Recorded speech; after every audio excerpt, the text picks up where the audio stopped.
ये किसी नाउन का पोजीशन बताता है। पोजीशन का मतलब क्या होता है? अधिकार।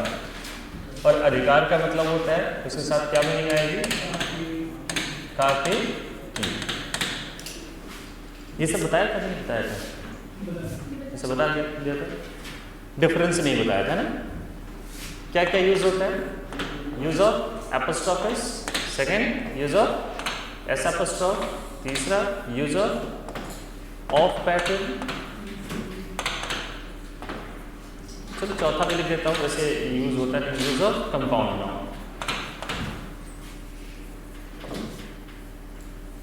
और उन सबसे क्या मीनिंग आएगी? का के की। तो इनका यूज जानने से पहले हम इनका आपस में डिफरेंस देखते हैं, ठीक है? तो हेडिंग लगाओ, difference between apostrophe S and S apostrophe. Difference between apostrophe S and S apostrophe.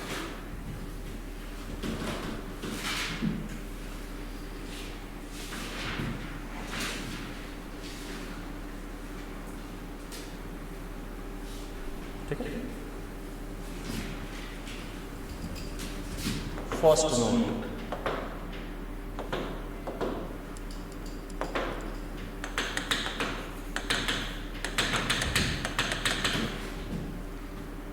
noun not ending with s। अगर कोई नाउन s पे एंड ना हो तो उसको हम क्या देते हैं? Is given apostrophe. ठीक है, पहला। दूसरा नोट ये कहता है noun ending with s is given only apostrophe,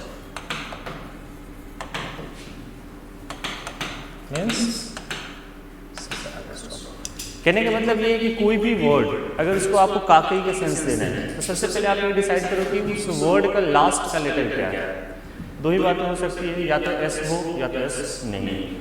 अगर एस नहीं है, जैसे मान लो मैंने कह दिया चाइल्ड, मुझे चाइल्ड का पोजीशन दिखाना है, तो चाइल्ड के लास्ट का वर्ड एस तो नहीं है और मुझे इसको मीनिंग देनी है कि हाँ बच्चे का, चाहे कि ऐसे करके, तो लास्ट का लेटर एस नहीं है, क्या देंगे हम?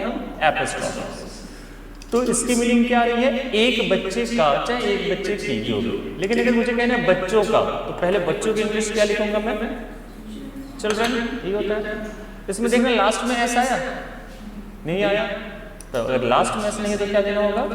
एपोस्ट्रोफ। कोई प्रॉब्लम नहीं। मुझे कहना है कि मेरे एक दोस्त का, एक दोस्त की इंग्लिश क्या होगी? फ्रेंड। लास्ट में नहीं आया, क्या देंगे? एपोस्ट्रोफ। मुझे कहना है दोस्तों का, तो दोस्तों की इंग्लिश क्या हो जाएगी? अभी इसमें काकई का सेंस नहीं आया, सिर्फ हमने क्या लिखा है यहाँ पर? दोस्तों। अब काकई का सेंस देना है तो हमने देखा एंड में क्या आ गया? एस। क्या करेंगे हम? एपोस्ट्रोफ। अगर एंड का लेटर एस है, मैं फिर से समझा रहा हूँ, कुछ अलग से मन में नहीं सोचना है, अपना रूल नहीं बनाना है, ना चाहते हो कि आप रूल बना रहे हो, मुझे मालूम है, और जो भी होगा गलत। मुझे कहना है एक बच्चे का, एक बच्चे की इंग्लिश क्या होगी? बॉय। लेकिन देखना कि काकी का सेंस दिया हमने? नहीं दिया। तो काकी का सेंस देने के लिए या तो मैं एपोस्ट्रोफ एस यूज करूं या तो एस एपोस्ट्रोफ। तो हमने चेक किया कि लास्ट का लेटर एस नहीं है सर, तो जब एस नहीं है, not ending with S is given what? Only apostrophe S. ये हो गया एक लड़के का। मुझे कहना है बहुत सारे लड़कों का, तो पहले बहुत सारे लड़कों की इंग्लिश लिखनी होगी। क्या मीनिंग होगी? बहुत सारे लड़के। लेकिन अब हमें काकी का सेंस देना है, तो हमने चेक किया कि लास्ट का लेटर क्या आ गया? एस। अगर एस आ गया तो क्या देना होगा? Only apostrophe. कहते हैं कि ये भी करेक्ट है, ये भी करेक्ट है, बट डिफरेंस क्या है? ये कितने लड़कों का है देखना? एक लड़के का, और ये लड़कों का, बहुत सारे लड़कों का। सिमिलरली एक स्टूडेंट का कहना हो, क्या करना चाहिए बताओ? क्या करना चाहिए? मुझे कहना है एक विद्यार्थी का, तो एक विद्यार्थी की इंग्लिश लास्ट में से नहीं आया, क्या करेंगे हम? क्या है मीनिंग इसकी बताओ? बोलो बोलो। एक विद्यार्थी का। मुझे कहना है विद्यार्थियों का, तो विद्यार्थियों की इंग्लिश क्या हो जाएगी? हमने कर दिया स्टूडेंट्स। अब काकी का सेंस देना है, देखना एंड में क्या आ गया? ऐसा आ गया, क्या करना चाहिए?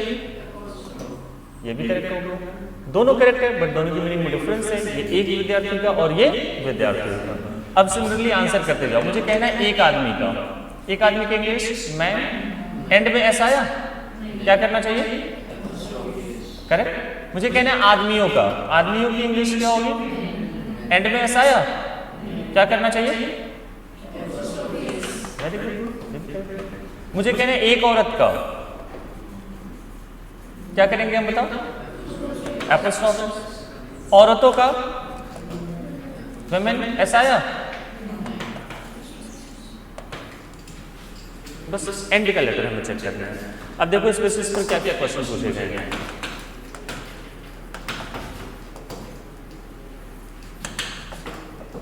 बॉयज हाई स्कूल, करेक्ट और इनकरेक्ट, क्यों हुआ इनकरेक्ट बताओ, एक लड़के का हाई स्कूल होगा, लड़कों का, तो पहले लड़कों की इंग्लिश हमने क्या लिख दी, काके का सेंस देना है, पेपर का पूछा गया है।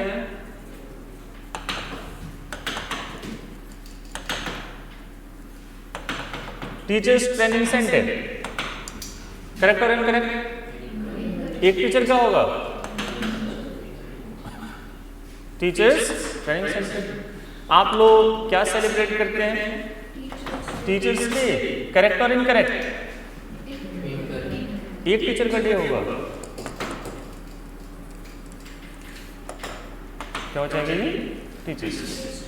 बिना बुद्धि लगाए कोई क्वेश्चन अटेम्प्ट करना लैंग्वेज में डेंजरस होता है, ठीक है।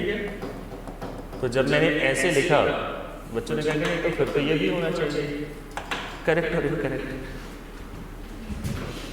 बताओ इनकरेक्ट ना, क्यों, किसी से भी फादर एक ही होंगे ना, ये एक से ज्यादा होंगे, पापाओं का दिन थोड़ी ना होगा, पापा तो एक को ही हो गया। तो इस तर्ज पे उन्होंने वो भी कर दिया, बोले कि सर फिर ये ठीक है, नहीं क्या होना चाहिए यहाँ पे, फादर्स डे। अब एक कोचिंग सेंटर है, उसका नाम पहले था मास्टर्स, करेक्ट और इनकरेक्ट, एक मास्टर क्या कहना चाहिए, बहुत सारे मास्टर्स, समझ आ गया बात। ये मैंने आपको डिफरेंस बताया, अभी यूज नहीं बताया, इसे आप नोट कर लो, कोई डाउट है तो पूछ।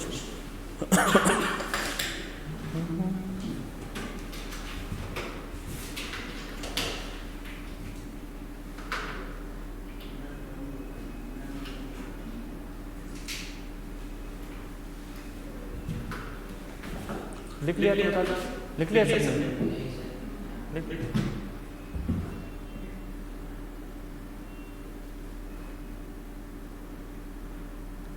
लिख लिया।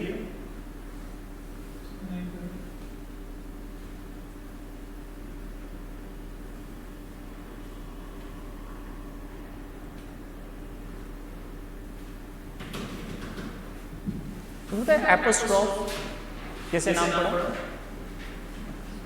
एपोस्ट्रोफ खुद अपने आप में बहुत बड़े ग्रामरियन थे, उन्होंने ही इसको इन्वेंट किया था और अपने नाम पर रख दिया इसको एपोस्ट्रोफ।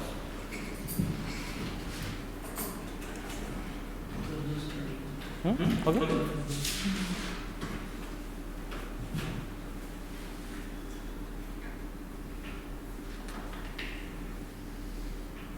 नाउन टॉपिक बहुत बोरिंग टॉपिक, क्योंकि इसमें आपको याद ही करना है, नंबर आपको याद ही करना है, जेंडर थोड़ा बहुत समझने वाला, तो नाउन में ऐसे ही कोई कॉन्सेप्ट बहुत ज़्यादा नहीं है।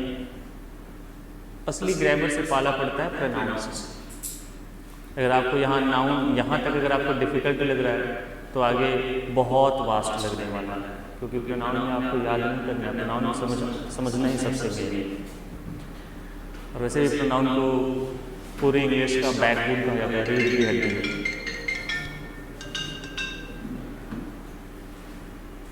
Hello hello,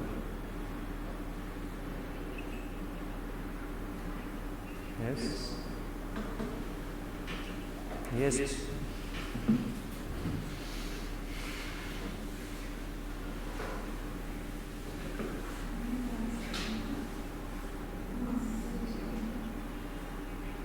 6 o'clock।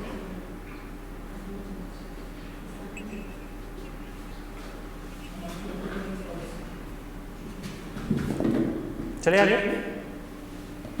हो गया। देखो अब हेडिंग लगाओ, use of apostrophes oblique S apostrophe. इनका यूज कहाँ कहाँ है? देखो,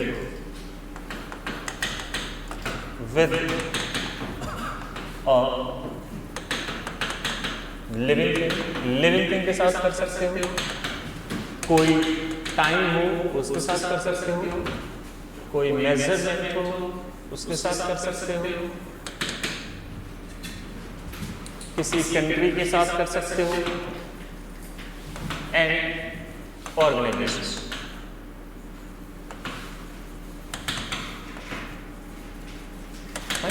इनके साथ हम एपोस्ट्रोफस का यूज कर सकते हैं।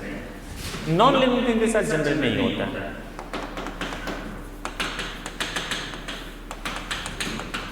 Not used with a non living thing. Non living thing के साथ आप यूज नहीं करोगे। फॉर एग्जाम्पल, काउज मिल्क बिल्कुल करेक्ट है। पैरट्स विंग्स,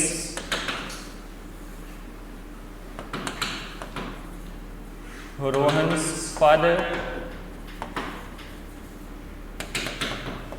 टुडेज मैच,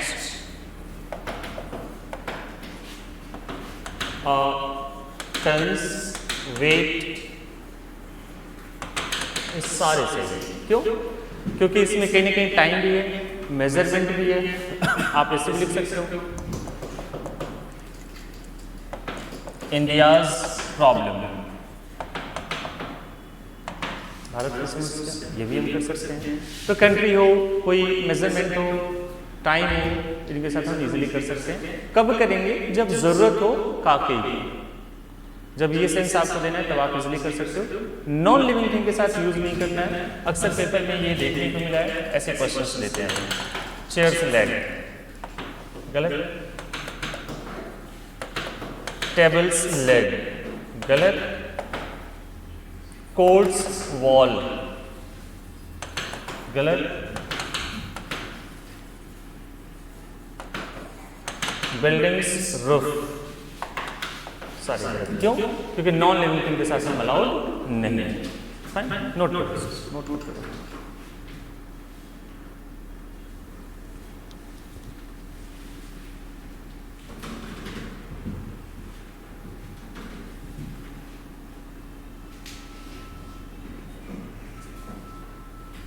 हो गया? पर्सोनिफिकेशन पढ़ाया था मैंने आप लोग को, याद है? मेरे ख्याल से जेंडर में पढ़ाया था, पर्सोनिफिकेशन पढ़ाया था। चल देखते हैं, नोट कर दिया। ये सब पेपर में खूब पूछे गए, ये सब ध्यान रखना, ये सब पेपर में पूछे गए क्वेश्चन। जहां भी आप नॉन लिविंग थिंग के साथ यूज नहीं कर पाओ, जैसे चेयर्स लेग पॉसिबल नहीं है, तो वहीं पर यूज होता है क्या? Of pattern is used with both living and non-living things।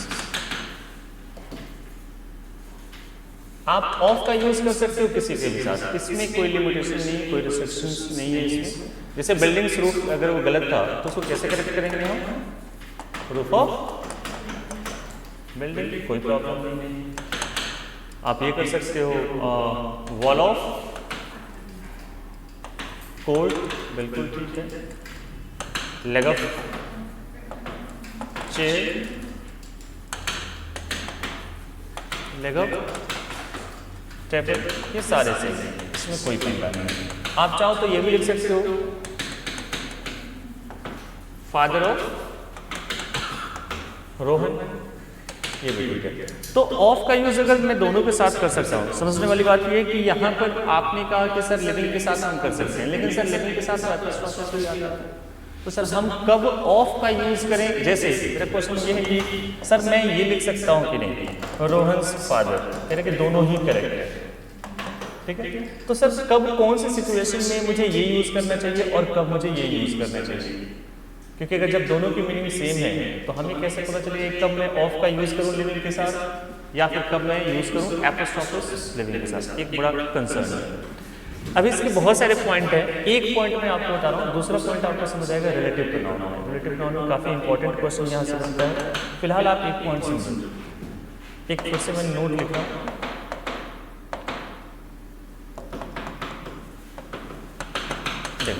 एपोस्ट्रोफिस हो चाहे S apostrophe can never be used consecutively. Consecutively का मतलब क्या होता है? लगातार। आप लगातार यूज नहीं कर सकते हो किसका? Apostrophes. But of pattern can be used consecutively। आप लगातार किसका यूज कर सकते हो? ऑफ का, लेकिन एपोस्ट्रोफिस का नहीं। अगर क्वेश्चन ऐसे आ जाए, रोहन्स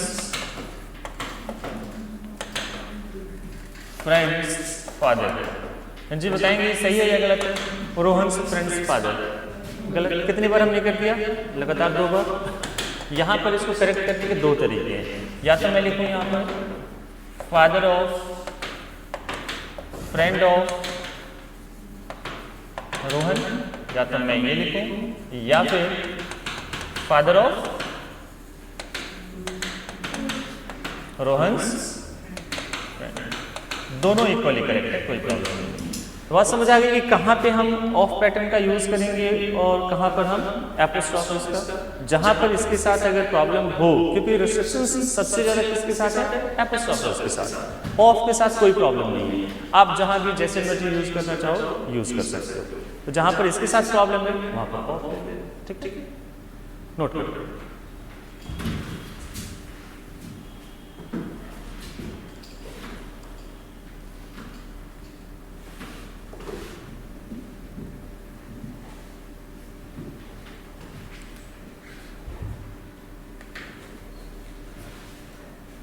हो गया? समझ आ रहा है सबको?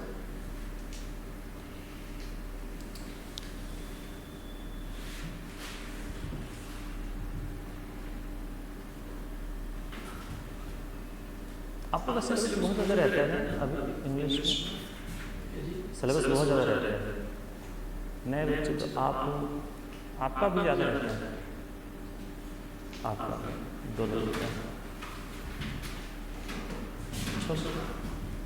रिवीजन करते होते हैं आप, ये मत पूछो है ना। DSSB PRT PGT में वही PGT का इंग्लिश का पेपर देख रहा था, ऐसा लगता था कि मतलब बच्चों वाला पेपर है। ये नहीं कि मैं पढ़ाता हूँ इसलिए मुझे वो आसान लग रहा है। PGT का अगर आप पेपर देखते हो आपको ये क्या है, इतना इजी क्वेश्चन पूछा गया। आपको अगर दिया जाए वो पेपर तो मेरे ख्याल से 100 में कम से कम 60-70 तो ला लेगा, और आउट ऑफ 100 60-70 क्वेश्चन कम नहीं होते, ठीक है। कुछ टाइप्स ऐसे हैं जो आप लोगों से नहीं होंगे, लेकिन मोस्टली क्वेश्चन बिना पढ़े आप कर सकते हो, बिना पढ़े। मैं आपको एक एग्जाम्पल के तौर पर एक क्वेश्चन बता रहा हूँ, अब बताना कि कितना आसान क्वेश्चन है।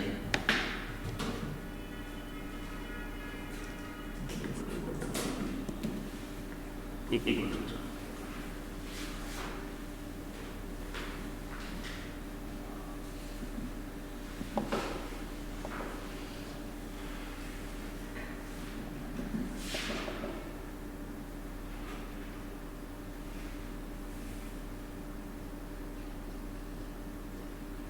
फिर अपने बेइज्जती भी हो जाएगा। मैं से सोचती हूँ यहाँ पर ये भी हो सकता है। मैं इतना कॉन्फिडेंट चला गया मैं भूल गया था थोड़ी देर।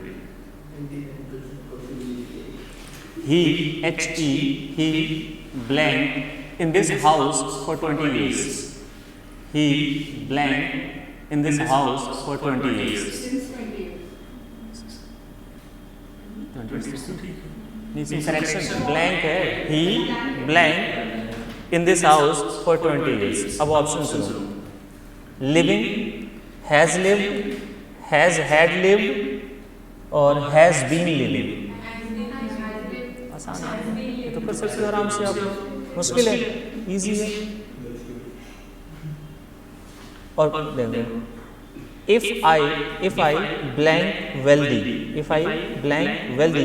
I should have many friends.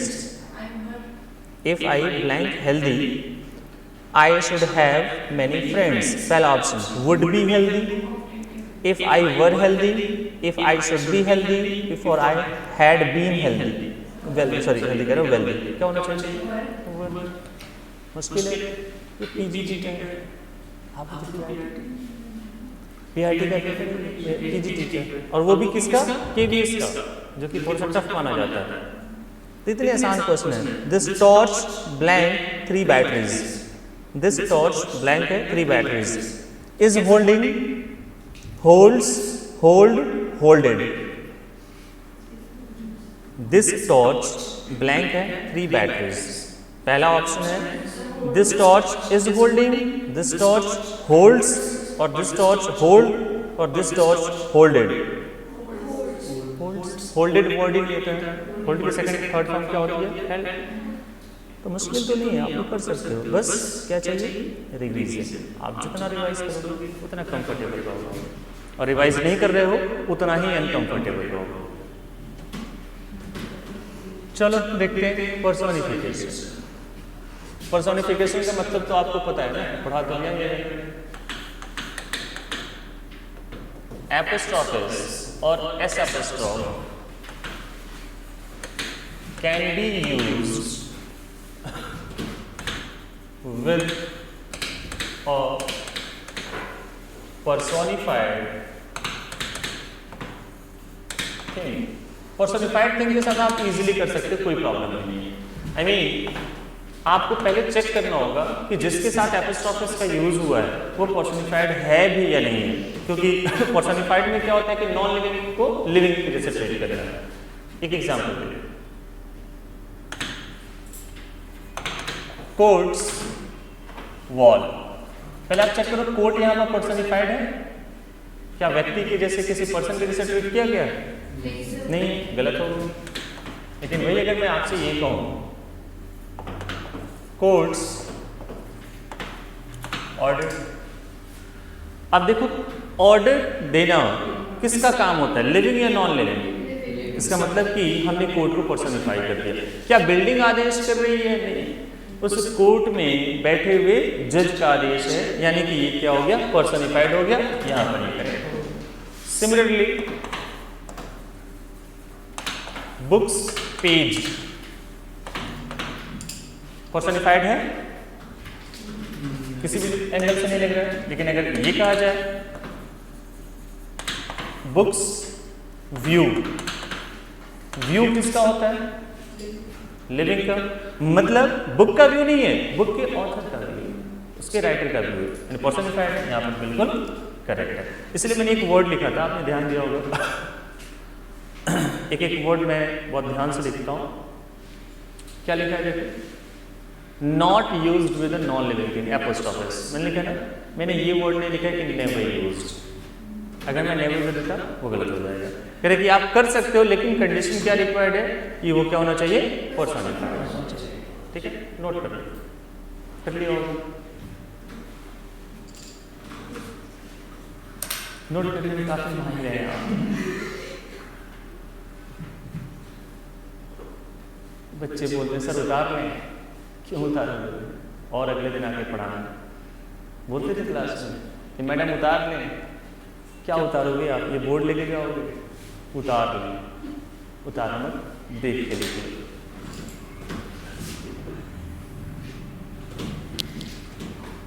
ठीक है जी. और इसमें छोटी छोटी बातें कुछ कवर कर लेते हैं. पर्सोनिफाइड हो गया और लिविंग हो गया, कंसेक्यूटिव यूज हो गया. चलो विद अ कंपाउंड नाउन, ये काफी इंपॉर्टेंट है। विद कंपाउंड नाउन तो पढ़ा दिया है ना मैंने, या नहीं पढ़ा है? पेपर में अक्सर ये आता है ब्रदर्स इन लॉ, गलत है। देखिए इसे क्या, ब्रदर इन लॉ का मतलब क्या होता है? साला। हमें कहने साला का, तो पहले साला की इंग्लिश तो लिखनी होगी ना, तो साला की इंग्लिश क्या होती है? Brother in law. का के सेंस देना है तो किसके साथ जाना चाहिए? लॉ के साथ जाना चाहिए। क्या हो जाएगा? Brother in law's. अब कुछ बच्चे कंफ्यूज होते हैं कि सर आपने कहा था कि ब्रदर को प्लूरल बनाओ। भाई प्लूरल बनाना अलग चीज है और एपोस्ट्रोफिस ऐड करना अलग है। मुझे अगर कहना है कि 2 ब्रदर इन लॉ का, तो 2 ब्रदर इन लॉ यानी कि इसका मुझे सबसे पहले प्लूरल बनाना होगा। प्लूरल किसका बनाएंगे हम? जो वर्ड इंपॉर्टेंट है बताया था, ब्रदर्स इन, और का के सेंस देना है हमेशा कहां पे जाएगा? ब्रदर्स इन लॉज, यानी कि एक से ज्यादा ब्रदर इन लॉ का। सिमिलरली कमांडर्स इन चीफ, गलत हो गया ये भी। क्या होना चाहिए? कमांडर इन चीफ, ये हमारा करेक्ट हो गया।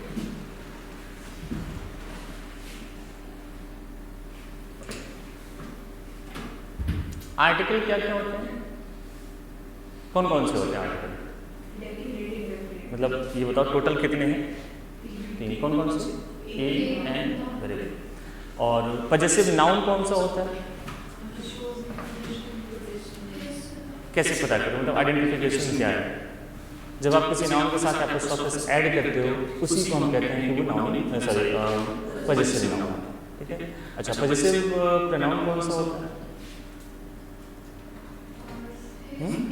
बिल्कुल ठीक है, mine, ours, yours, his, hers, theirs, ये सारे क्या होते हैं? Possessive pronoun. ये लिख लिया होगा। देखो मैं फिर से क्लियर कर रहा हूँ। आर्टिकल क्या क्या है? ए एंड, ठीक है, ध्यान से समझिए। और पजेसिव नाउन कौन सा होगा? जब आप किसी नाउन में, मान लो कोई नाउन लिखा और आपने उसमें एपोस्ट्रोफिस ऐड कर दिया, जैसे राम्स। तो राम्स की मीनिंग तो है कि राम का चाहे राम की, लेकिन इसको इंग्लिश के टर्म में क्या कहोगे आप? कि sir this is a possessive noun. Similarly क्या होता है? पजेसिव एडजेक्टिव, सॉरी प्रोनाउन होता है। पजेसिव प्रोनाउन में क्या होगा आपका? Mine, ours, yours, his, hers और देयर्स। वैसे नॉर्मली आप मुझे बताएंगे क्वेश्चन, अगर ये कहा जाए राम्स पिक्चर, करेक्ट और इनकरेक्ट? राम्स पिक्चर सही है गलत है? क्या है मीनिंग इसकी? राम की एक तस्वीर, यही है मीनिंग? अच्छा अगर मैं ये लिखूं पिक्चर ऑफ राम, करेक्ट होगा या इनकरेक्ट होगा? करेक्ट और इनकरेक्ट, ये भी ठीक है। ऑफ का यूज हो सकता है, इसकी भी क्या मीनिंग है? सेम। लेकिन अगर मैं ये लिखता हूं अ पिक्चर ऑफ राम्स, अब बताओ सही है गलत? सही लग रहा है गलत लग रहा है? आप बताओ। ठीक है, ये लग तो गलत रहा है बट ये सही है। इसकी मीनिंग पता है क्या है? यस, राम की बहुत सारे तस्वीरों में से एक, राम की बहुत सारी तस्वीरों में से, ठीक है। तो ये बेसिकली स्ट्रक्चर क्या होगा? देखो ये क्या है? एक आर्टिकल हम कह सकते हैं, और ये क्या है? एक नाउन ऑफ, और ये क्या है? पजेसिव नाउन आ जा सकता है ना इसको, पजेसिव नाउन। तो स्ट्रक्चर क्या बनके तैयार हो गया कि ऐसा पॉसिबल है कि आप ए और एन लिखो, फिर आपने क्या लिखा? एक नाउन, फिर आपने क्या किया? ऑफ, और फिर आप चाहो तो एक पजेसिव नाउन या फिर एक पजेसिव प्रोनाउन आप यूज अगर करते हो तो ये स्ट्रक्चर बिल्कुल वैलिड माना जाता है। गलती से भी ए एन की जगह पे द का यूज आप नहीं करेंगे। अगर आपने द का यूज कर दिया, ये हिंदी मैंने जानबूझ के लिखी है, तो कल को आप रिवाइज करो तो आपको समझ आए कि इसकी और इसकी मीनिंग में क्या डिफरेंस है। आपने कहा कि नहीं ये गलत है, लेकिन आपने अपनी लाइफ में खूब यूज किया है। अब बताना कभी यूज किया कि नहीं। अ फ्रेंड ऑफ माइन, सुना भी होगा, यूज किया है। अब देखो इस स्ट्रक्चर क्या आया, ऑफ, फ्रेंड, ऑफ और माइन क्या हो गया, पजेसिव नाउन हो गया, प्रोनाउन हो गया। अब इसकी क्या मीनिंग है, मेरे बहुत सारे दोस्तों में से एक। अगर ये कहा जाए a student of his, him, sorry, a student of him, क्या मीनिंग आएगी, क्या लिख रहा हूं,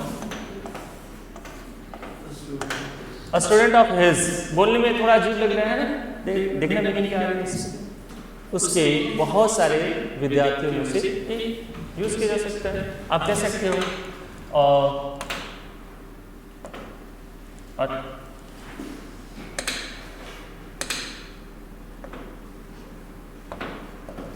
a brother of Rahul's, correct or incorrect? a brother of Rahul's, Rahul के बहुत सारे भाइयों में से परफेक्टली फाइन। तो फिर से मैं कहूँगा, लैंग्वेज पढ़ने के लिए बुद्धि लगाना जरूरी है। बच्चे रट्टा मार के जाते हैं कि हाँ ये स्ट्रक्चर सर ने बताया था, होता है, ऐसे नहीं हो जाता है। पेपर में क्वेश्चन आ गया था, बच्चे ने कहा कि हाँ सर ने बताया था, बिल्कुल ठीक है। a mother of रानीज, बताना कहाँ से सही है, क्या मीनिंग है, स्ट्रक्चर की जज करिए। मदर ऑफ रानी सही है, क्या मीनिंग आ रही है इसकी, रानी की बहुत सारी माओं में से माँ तो एक ही होगी ना। तो यही मैं कहता हूँ कि लैंग्वेज में समझदारी जरूरी है। आप सिंपली से क्या लिखोगे, रानी से मदर।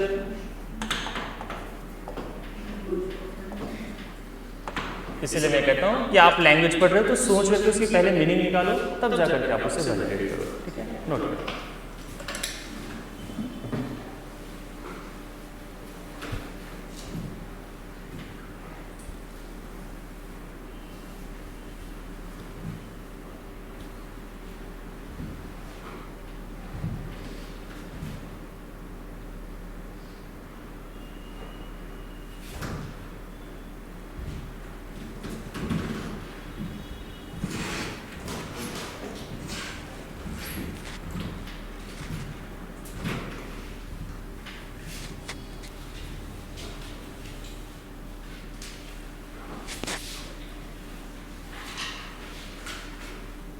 लिख तो लिया ही होगा, मैं पूछता क्यों, लिख लिया है,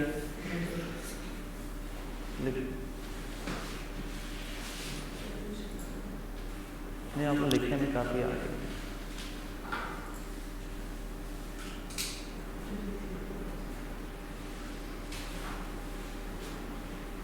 इतनी फैसिलिटीज है उसमें सरकारी नौकरी में।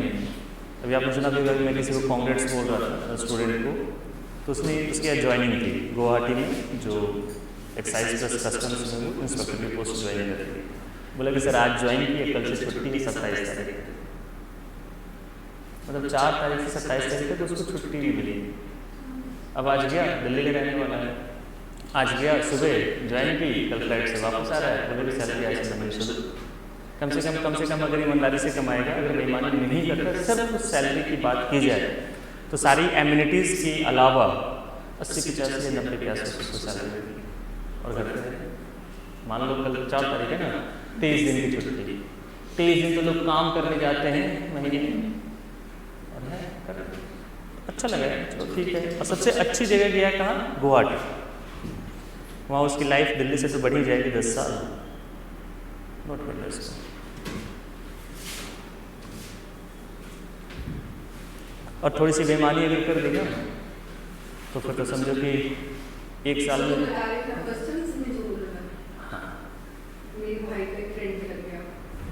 पढ़ा नहीं है। जबकि ये बच्चे ऐसे हैं ना, ये जो है लड़का, ये मैं देखता हूँ इसको, एक बहुत अच्छी बात है जो मैं शुरू से सबको कहता हूँ स्टार्टिंग से, कुछ भी करो, दिन भर रात भर जो करना है वो करो, पढ़ाई एक सिंगल डे स्किप मत करो। आपकी पढ़ाई, आपकी नौकरी तभी लगेगी जब आप कंसिस्टेंट हो। कंसिस्टेंट मतलब होता है लगातार, आप एवरेज मत पढ़ो, आप कंसिस्टेंटली पढ़ो। आज अगर 4 घंटे पढ़ रहे हो तो कल भी 4 घंटे, परसों 5 घंटे, अगले दिन भी 5 से 4 घंटे आपको पढ़ना है। ये नहीं कि चलो ठीक है 2 दिन घूम के आते हैं आकर के 8 घंटे पढ़ लेंगे, नहीं मिलेंगे नौकरी। आपको लगता है क्योंकि ना चीज़ों की डिमांड होती है कि आपकी नज़र के सामने हर चीज़ रोज जाए। उसकी ऐसी हैबिट थी, वो दिन भर में 8 घंटे 9 घंटे पढ़ाता था, उसकी मैथ्स बहुत अच्छी थी और अचानक से अच्छी नहीं हुई है, मेहनत करके अच्छी हुई है। वो रात को 7 बजे शाम को आएगा, 8 बजे आएगा, कोई लेने देना नहीं, दिन भर पढ़ा रहा है। वो रात को आकर के चाहे कुछ भी कर 4 घंटे पढ़ रहे हैं उसको। वो एक सिंगल डे, मतलब चलो ये काफ़ी पर्सन बता रहा हूँ, अगर कहीं पे वो कहीं मस्ती करके भी आ रहा है ना, ड्रिंक्स वगैरह भी करके आ रहा है, तब भी वो पढ़ेगा, भले समझ आए ना आए। बोलता है कि हाँ मैं किताबें खोल करके बैठा रहता हूँ, मुझे पढ़ना है, मेरी आदत नहीं छूटनी चाहिए। ये क्या है? एक तपस्या ही तो है ना। यहाँ आप तपस्या करो कितने, मेरे ख्याल से 1.5-2 साल की मेहनत है। 1.5-2 साल की मेहनत के बाद ये चला गया, और इस साल का भी उसका पेपर क्लियर हो चुका है। मतलब वो चाहता है दिल्ली रहे, लेकिन उसको जोन कौन सा मिला है? नॉर्थ ईस्ट का। तो इस साल भी वो मेंस का पेपर देगा, प्रीलिम्स क्लियर हो चुका है, मेंस का पेपर देगा। अगर उसे दिल्ली मिल गई तो वापस दिल्ली आ जाएगा। अगर दिल्ली आ गया पूरी लाइफ दिल्ली, वहाँ है पूरी लाइफ नॉर्थ ईस्ट। मेहनत है, कंसिस्टेंसी। लोग कहते हैं 720 घंटे की पढ़ाई में आप चाहो तो यूपीएससी प्रीलिम्स क्लियर कर सकते हो। 720 घंटे कैसे? हर दिन आपको कितना पढ़ना है? 4 आवर्स इनटू कर दो 30 डेज, कितने हो गए? 120 इनटू कर दो 6 मंथ्स, कितने हो गए? 720। 6 महीने लगातार आपको बिना किसी ब्रेक के अगर 4 घंटे भी पढ़ते हो, कोई से कोई पेपर आप पार कर सकते हो। कोई सा एक घंटे रोज सारे सब्जेक्ट्स को लगेगा कि नहीं यार इस सब्जेक्ट में थोड़ा सा कम है, आपको फील होगा कि ये सब्जेक्ट मेरा वीक है तो थोड़ा ज़्यादा टाइम दे दो। ये नहीं कि जो स्ट्रॉन्ग है उसको टाइम देना, जो स्ट्रॉन्ग है आपने उसको टाइम देना बंद कर दिया और जो वीक है उसको टाइम देना स्टार्ट कर दिया, तो एक टाइम ऐसा आएगा कि जो वीक था वो स्ट्रॉन्ग हो जाएगा, जो स्ट्रॉन्ग था वो वीक। आपको यहाँ पर इक्वल रखना, बैलेंस लेकर के चलना है। नौकरी मिल रही है, आप ले नहीं रहे, चलो जी आ जाओ वापस।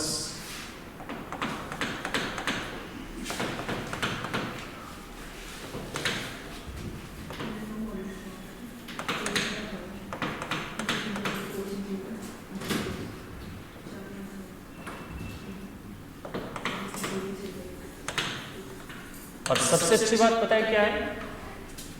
उसने कहीं से कोचिंग नहीं ली, सब सेल्फ स्टडी। कहा था ना कि there is no comparison of self study. कोई जरूरी नहीं है कि आप 6 महीने 1 साल कोचिंग लो और कोचिंग लेकर के आपका सिलेक्शन हो जाए, ऐसा नहीं होता। मैं खुद टीचर को इसको डिनाई करता हूँ। एक बार सिलेबस कंप्लीट हो जाए कोचिंग छोड़ने लेनी है कोचिंग, क्योंकि फिर उसके बाद से अगर आप कंटिन्यू करते हो ना तो फिर आप अपने सिलेक्शन से दूर भागते हो, फिर उसके बाद सेल्फ स्टडी नहीं होती।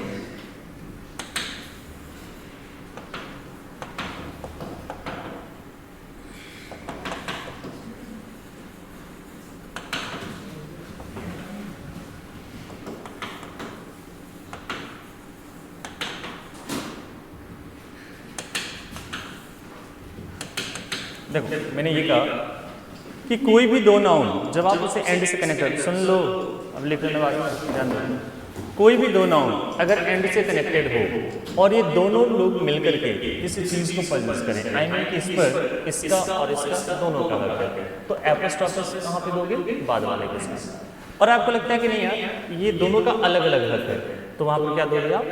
मान लो कोई बेटा है, कोई बेटा है, ये मम्मी है और ये पापा है, तो दोनों का बेटा है या दोनों का अलग अलग बेटा है? दोनों का। तो पोजीशन सेम हुआ या डिफरेंट हुआ? सेम हो गया। मान लो दो भाई हैं, तो दोनों भाइयों की वाइफ सेम होगी या अलग अलग होगी?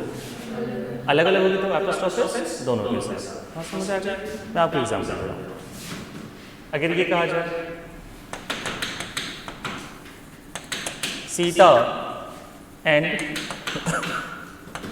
गीता's husband, आपको दिमाग लगाना है कि कहाँ पे कौन सा सब्जेक्ट फिट होगा।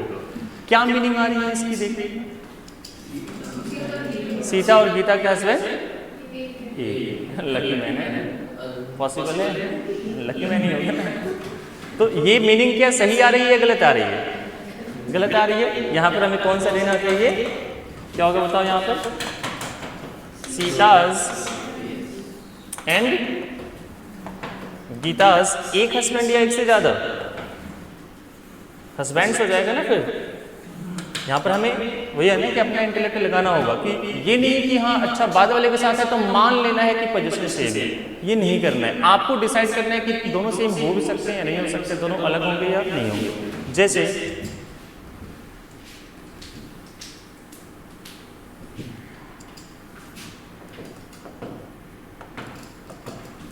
प्रैक्टिकल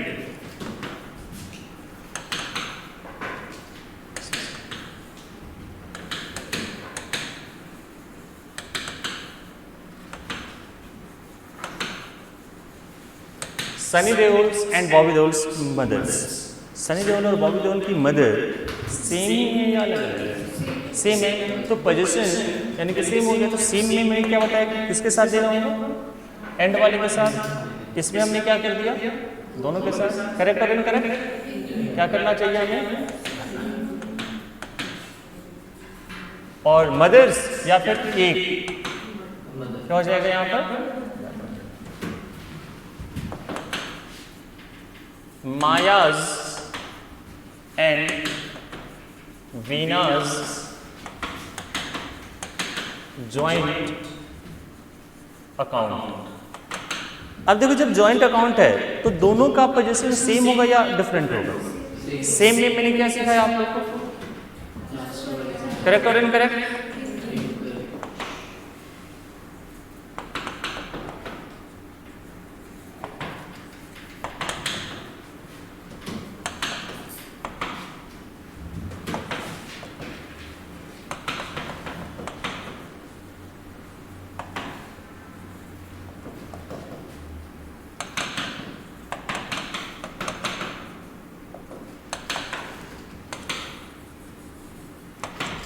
सोच के देखो कि क्या सोनू निगम और अरिजीत सिंह के ऐसे कोई गाना, ऐसा कोई भी गाना है जो कि दोनों ने मिल के गाया? मेरे ख्याल से कोई भी गाना नहीं। लेकिन ये सेंटेंस क्या कह रहा है? सोनू निगम एंड अरिजीत सिंह। इसका मतलब कि ये गाना दोनों मिलकर ही गाया, जो कि पॉसिबल नहीं है अभी तक नहीं हुआ है। तो क्या करना चाहिए हमें? सोनू निगम की जगह पे सॉन्ग होगा। मेरे ख्याल से आपको समझ आ चुका है।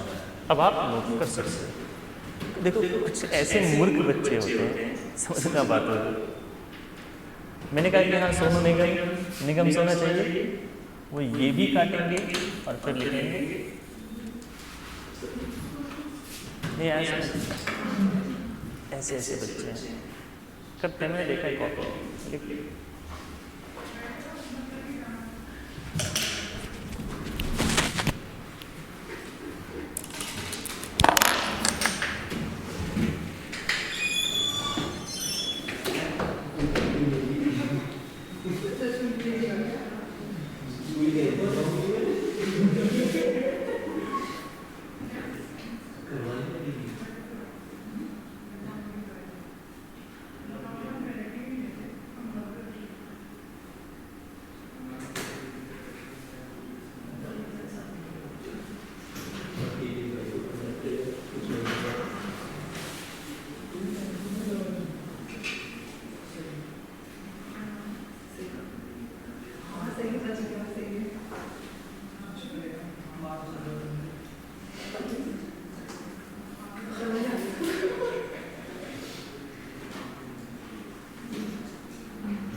लिखो फटाफट लिखो। और इसमें क्या रह जाता है आपके लिए बहुत महत्वपूर्ण।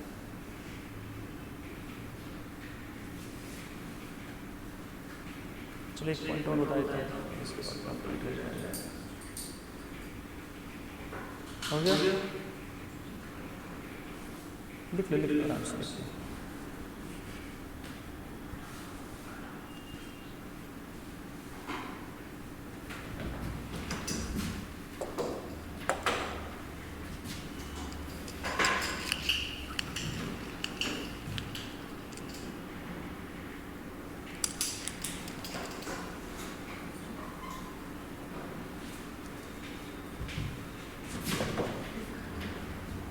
देखो जैसे मान लो कि आप नाउन लिख रहे हो, ठीक है, तो इस नाउन की क्लैरिटी कई बार देते हैं, तो यहाँ पर आप लिखते हो उसका डिटेल्स, ठीक है, और फिर यहाँ पर मान लो वर्ब है चाहे कुछ भी है, आप चीज़ों को कंटिन्यू करते हैं। तो जिस नाउन का आप डिटेल्स देते हैं, इस नाउन को हम क्या कहते हैं? Noun in application, noun in application, ठीक है, हो चुका है, मुझे बताया। तो मैंने ये भी बताया था कि इस डिटेल्स को जब आप हटाते हो तो ये इसके साथ मिलकर क्या होना चाहिए? बहुत ही मीनिंगफुल सेंस होना चाहिए। अब आप एग्जाम्पल देते हैं, अगर मैं आपसे ये कहूँ आई मेट रोहन, लेकिन अब हमें नहीं पता है कि रोहन कौन है। क्या यहाँ से आपको पता चल रहा है? मैं आपसे कहूँ कि मैं रोहन से मिला, तो आपके पास एक सवाल रह जाएगा कि सर ये रोहन कौन है। तो मैंने क्या किया कि I met Rohan my best friend, ठीक है, बिल्कुल ठीक है। ये क्या बन गया? Noun in application. तो ज़रूरी नहीं है कि आप सेंटेंस की स्टार्टिंग नाउन से ही करो। अब यहाँ पर सब्जेक्ट है, ये वो भी कोई टेंशन नहीं है। ये फिर से क्या बन गया? यहाँ पर डिटेल्स बन गया, डिटेल्स बन गया, आगे नहीं है वो, कोई टेंशन नहीं है, सब कुछ नॉर्मल है। अगर ये कहा जाए कि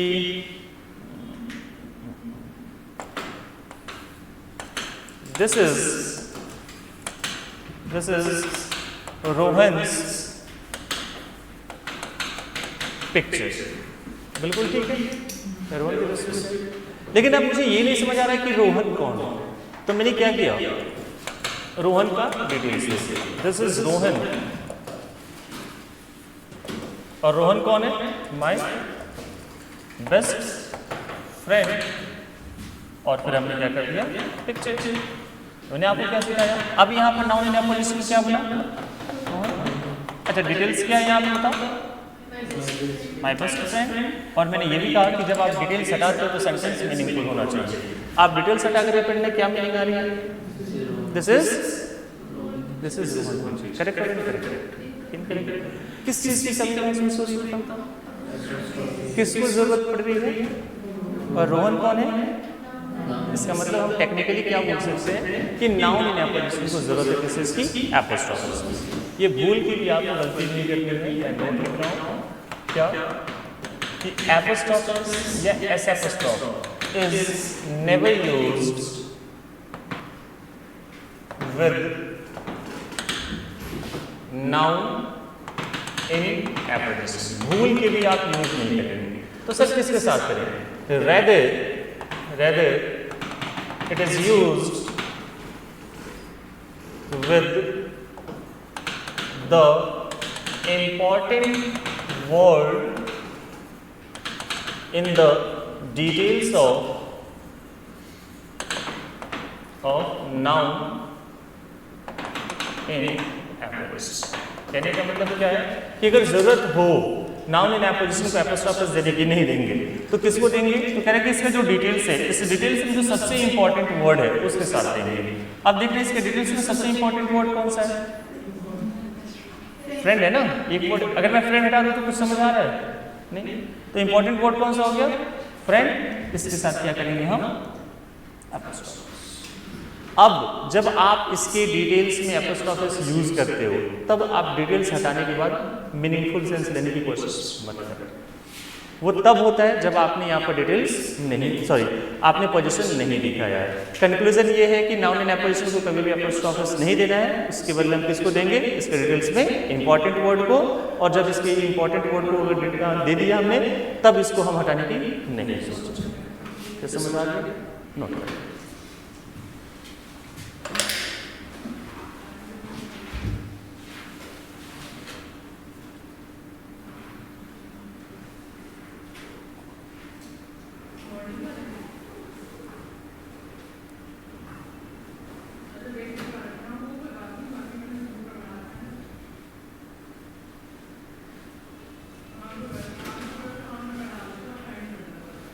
ये आपका केस का भी टॉपिक कंप्लीट हो गया। ऑफ बताएंगे, कंपाउंड नाउन रह गए, चलो बता देता हूँ, आसान है।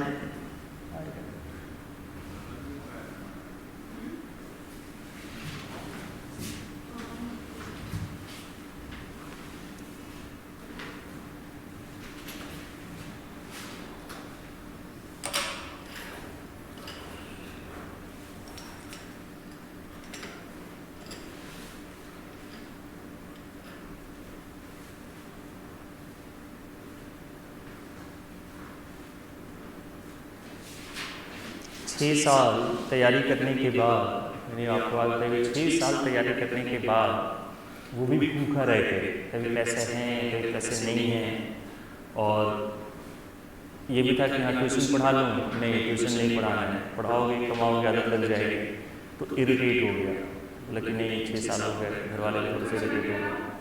फिर उसके बाद से जैसे जैसे करके उसकी नौकरी मिल गई, स्टेनोग्राफी की नौकरी मिल गई मेरठ में। 6 साल बाद है आपका पेशेंस नहीं, और जबकि आपकी उम्र 25 से भी कम होगी ना, आप लोग कितने साल के होंगे, 20-22 साल के होंगे या ज़्यादा फिर 20-22 साल की है ना, यही एज उसकी भी थी। 20 साल 22 साल की उम्र में, थोड़ी ज़्यादा ही कह लो, 20-22 साल की उम्र में 6 साल उसने मेहनत की। मास्टर्स डिग्री जब उसने ली तभी से उसने ग्रेजुएशन के टाइम से उसने मेहनत करना शुरू कर दी। तो फर्स्ट जॉब लगी कौन सी, मेरठ में स्टेनोग्राफी। तो उससे उसका दिल नहीं भरा, उसने करके रिजाइन कहाँ चला गया, फिर पेपर दिया और चला गया मिनिस्ट्री ऑफ डिफेंस में ऑडिटर बन गया बरेली में, ठीक। उससे भी उसका मन नहीं भरा, फिर उसने सीजीएल क्वालिफाई किया और फिर चला गया कस्टम्स में इंस्पेक्टर बन गया मुंबई। तो कस्टम्स में बन गया, लेकिन ये 6 साल की जो मेहनत थी उसकी और उसका जॉब के बावजूद उसने, क्योंकि ये तीसरी नौकरी, उसके बाद उसने क्या किया, सोचा कि यूपीएससी भी जाने के लिए, यूपीएससी 1-2 बार उसने प्रीलिम्स में क्लियर किया, लेकिन कहा कि नहीं पॉसिबल नहीं है। मैक्सिमम उसकी एज जो थी जब जॉब लगी, मेरे ख्याल से 24-25 साल की उम्र में लग गई थी, 24 साल की उम्र में, ठीक है। और वो all over India 9th ranker था, all over India 9th ranker, और मैथमेटिक्स में ऑल ओवर इंडिया टॉपर था। तब जब पेपर कैसा होता था, डिस्क्रिप्टिव, ऑब्जेक्टिव नहीं। प्रीलिम्स हो गया आपका ऑब्जेक्टिव और मेंस है आपको डिस्क्रिप्टिव लिखना है, यहाँ इसमें ये एरर है, इंग्लिश 200 नंबर की और मैथ्स 200 नंबर की, वो लिख कर के आना है। ऑल ओवर इंडिया वो फर्स्ट रैंकर था मैथमेटिक्स में विद 96% मार्क्स। बहुत बड़ी बात होती है कि आप 96% मार्क्स लेकर के आते हैं। आज की डेट में वो लड़का प्रमोट होकर के सुपरिटेंडेंट, और अगले साल, और उसके बाद से अगले साल उसका प्रमोशन होगा तो बनेगा एसी, एयर कंडीशनर नहीं, असिस्टेंट कमिश्नर, ठीक है। जैसे ही एसी बनेगा वो इक्विवेलेंट हो जाएगा किसके मालूम, आईएएस। कितनी की उम्र, 32-37 साल की उम्र का लड़का, अगर वो आईएएस की उम्र में लग रहा है, समझ लो वो कहाँ जाकर रिटायर करेगा, बहुत आगे जाकर रिटायर करेगा। लेकिन स्टार्टिंग में क्या था, वो 6 साल, वो 6 साल बहुत पैथेटिक टाइम था कि पैसे नहीं है तो 2 टाइम भूखा रहा, कभी मनी ऑर्डर पहुंचा कभी नहीं पहुंचा, ठीक है। घर में कोई भी आया, ठीक है भाई, अपने जो भी बात कर रहे बाहर रह करके, तो कई बार होता नहीं कि आप बाहर हो, हॉस्टल में हो, चाहे अपने रूम ले रखा है, फ्लैट ले रखा है, आपके यहाँ कोई आया आपके गांव से, ठीक है, 6 महीने 1 साल बाद आप हंसी मजाक करते हो, खाना पीना खाया और रात को बात करते हुए सो जाते, यही सब होता है ना। उसका क्या थी, ठीक है आओ मैं सेवा करूँगा, प्रॉपर वेलकम करूँगा, खाना पीना खिलाओ, नॉन वेज खाना नॉन वेज खाओ, वेज खाना खुद बनाना है, कोई मेड खाना का कैसे नहीं, मेड बना खाना पीना बनाया खिलाया, सब वार्म वेलकम। वो सोने चले गए और ये लैंप जला कर पढ़ाई शुरू कर दी, उसमें कटौती नहीं।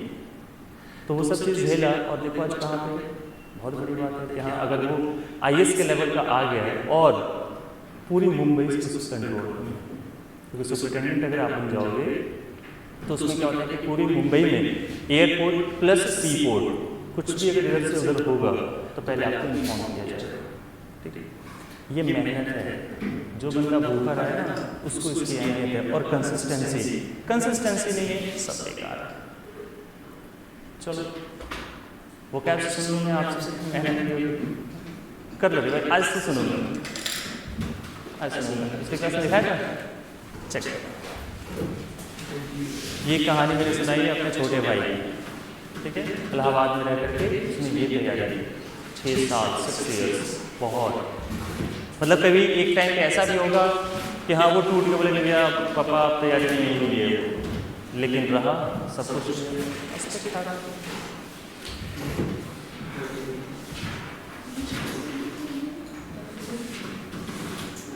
आज कोई वोकैब्स मैं आपको नहीं पढ़ाऊंगा, आज सुनो। आप लोग जब फॉर्म ये क्या करते हैं, जब आप लोग एडमिशन लेते हो तो साइन करते हो ना फॉर्म में, करते हो ना साइन, ये सर नो। अब बता ना किस चीज़ पे साइन कर रहे हो आप? नहीं, फॉर्म भरते से आपने कभी फॉर्म पढ़ा है? नहीं, एडमिशन मिल गया सब कुछ है ना। मतलब ये चाहे तो आपका फ़ोन लेकर के रख लेंगे, आपने कंसेंट दे रखा है कि क्लास में फ़ोन यूज़ नहीं करेंगे और इस पर आपका साइन है। आप क्लास में कैंपस में फ़ोन लेकर नहीं आ सकते, आप क्लास में बातें कर रहे हो, आपको निकाल के बाहर ले गए, बाहर रोहिणी रिस्क मेट्रो स्टेशन के नीचे खड़े हुए वहाँ बात, और उस पर आपका कंसेंट है। कहाँ पढ़ोगे तब? मैंने अभी देखा है। तो ये तो अच्छी बात है ना कि आप डिस्टर्ब कर रहे हो, तो ये है इनके पास राइट्स हैं, कर सकते हैं, और आप लिख रहे साइन करेंगे। चलो अभी बाहर फॉर्म में जाकर पढ़िए, एडमिशन ले लिया है, साइन कर दिया, टेंशन देना कॉपी कोई जहाँ प्रॉपर सारे वोकैब्स हैं। किसी ने जब लिखा, चलो मुझे याद है, पूछ लो, लिखवाया तो मैंने ही है। कॉन्फिस्केट नया वर्ड है, कॉन्फिस्केट, फोरफीट, कॉन्फिस्केट। कॉन्फिस्केट मतलब देख लिया? हाँ, गूगल माइक वाला खोल रखा है क्या? मैं बोल रहा हूँ उसमें आंसर। हाँ, कॉन्फिस्केट होता है मतलब लीगली फोरफीट जब्त करना होता है, और कॉन्फिस्केट की भी मीनिंग सेम होती है। ये लीगल वर्ड्स बेसिकली यूज होते हैं। जैसे मान लो गाड़ी वगैरह है, फोरफीट की स्पेलिंग आई, GST नहीं होता, FORFEIT, कॉन्फिस्केट करना, फोरफीट करना यानी कि जब्त कर लेना किसी चीज को लीगली। आप मुझे बताओ, अप्राइज, ये तो लिखा है मुझे याद, अप्राइज, APPRIZE, अप्राइज। कहानी नहीं सुनते हो, हाँ कंसिस्टेंट रहना है ना, उसको नौकरी मिल गई, हमें भी चाहिए, याद नहीं करें। खूंटा समझते हैं आप? खूंटा क्या होता है? खूंटा नहीं जानते हो आप? जिसमें गाय भैंस को बांध देते हैं। तो एक बार गाँव में ना मोहल्ले में लड़ाई हुई खूंटा को लेकर, मतलब 2 घर वाले लड़ रहे हैं, सब कुछ ये है वो है, फिर खूंटा हटाना था वहाँ से, तो पूरे पंचायत वगैरह सब कुछ आया, मुखिया वगैरह सब कुछ।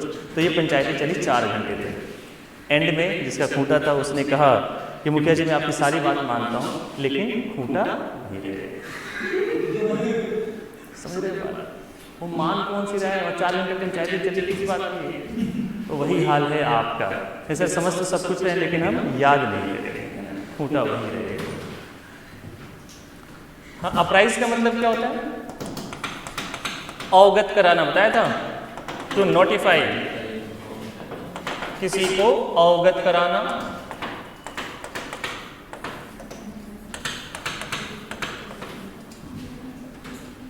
अपेंड, APPEND, अपेंड, अपेंड का मतलब बताओ?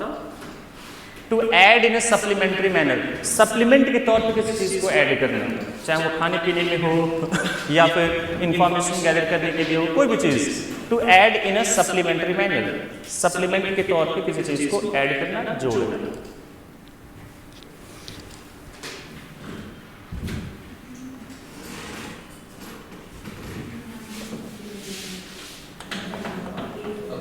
क्या लिखा है? 4, क्या होता है ये? एनिमी, बिल्कुल। रैंकर भी कर सकते हो, एनिमोसिटी भी कर सकते हो, एंटागोनिज्म भी कर सकते हो।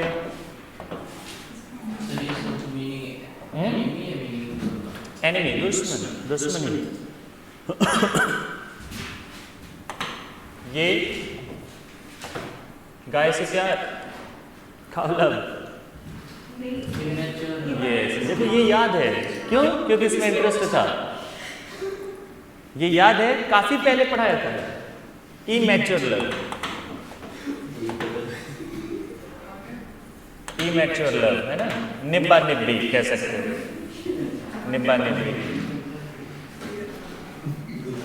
वो मैंने कहानी बताई थी ना, मेरे मोहल्ले में एक लड़की छोटे से 11-12 साल की फोन में बात कर रही थी, बोलती बाबू बच्चे वाली बातें मत कर। उसकी उम्र 11 साल की है। मैं सोचा बाबू कितना बड़ा होगा फिर जो उसको समझा रही है, ये 11-12 साल की लड़की। चलो ये बताओ, निन्नी स्लीप, हिंदी नहीं है कि मम्मी निन्नी आ रही है, अंग्रेजी का वर्ड है। हाँ वही तो मैं बोल रहा हूँ, कुछ तो बताया निन्नी। इसीलिए मैंने कहा था किसी दोस्त का नाम रख लो कि हे बडी यू आर माय निन्नी, ठीक है? जब उसको समझ आएगा तब बात अलग है, ठीक है? फुलिश पर्सन को कहते हैं, जो मूर्ख होते हैं ना उसको कहते। देख रहे हो मूर्ख लोगों के लिए कितना अच्छा वर्ड निन्नी, अब याद है। ऑब्स्ट्रीपेरस, ऑब्स्ट्रीपेरस,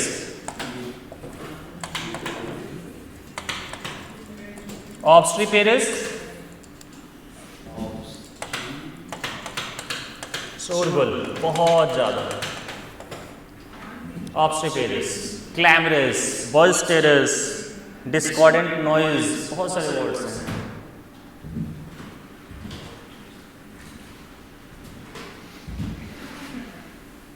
कोलोजल तो बता सकते हो ना?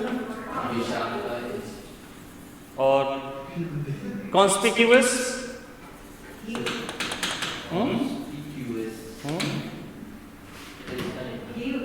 दोनों सेम है। कॉन्स्पिक्यूअस विशाल का है, जो बहुत बड़ा हो उसे। और एक वर्ड और भी होता है मैमथ, MAMOTH, मैमथ, वो भी होता है बहुत बड़ा, ठीक है? MAMOTH।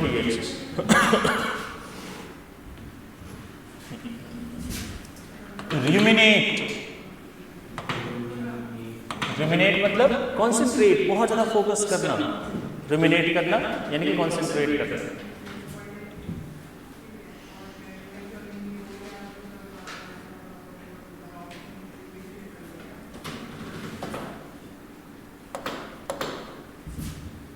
और देखो इसमें ये वर्ड बताया होगा पक्का, फैक्शन। फैक्शन सर ये बड़े ग्रुप में छोटे छोटे ग्रुप, हाँ बहुत बड़ा ग्रुप हो उसमें जो छोटे छोटे ग्रुप बन जाते हैं उसको हम कहते हैं फैक्शन। गुट, गुट कह सकते हो आप। और एक वर्ड स्पीड, ये तो पिछली क्लास में लिखा था, speed. A large number of things happen in a very short period of time is called झोंका। याद है? स्पीड का मतलब होता है झोंका। और हेस्ट का मतलब जल्दी में। हाँ, इन हेस्ट मतलब जल्दीबाजी में, जल्दी। बच्चे पढ़ते हैं कि सर ये आपने हंसते क्यों लिख दिया है? गजब के बच्चे हैं, हंसते लिखा हुआ मैंने। चलो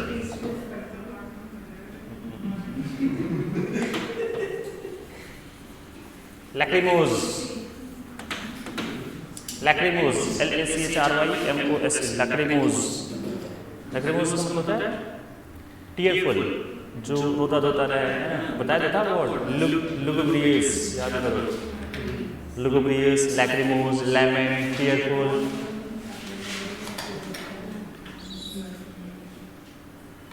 टार्निश, TARNISH, टार्निश, दागदार, किसी चीज को टार्निश कर देना यानी कि उसे कलंकित कर देना। टार्निश से ही, ये तो बेसिक, कलंकित करने मत लिखना, ये बेसिकली क्या होता है, दागदार होता है, किसी चीज पे दाग लग जाए। लेकिन जो कलंक वर्ड होता है, कलंक ये अलग टाइप से यूज होता है, इसके लिए हम यूज करते हैं टेंट, TAINT, ठीक है। एक तरह से जा सकता है synonym, tarnish, tent, blemish. Blemish का मतलब है भूमि में करना, किसी चीज को धुला करना, भूमि में कर देना, ब्लेमिश।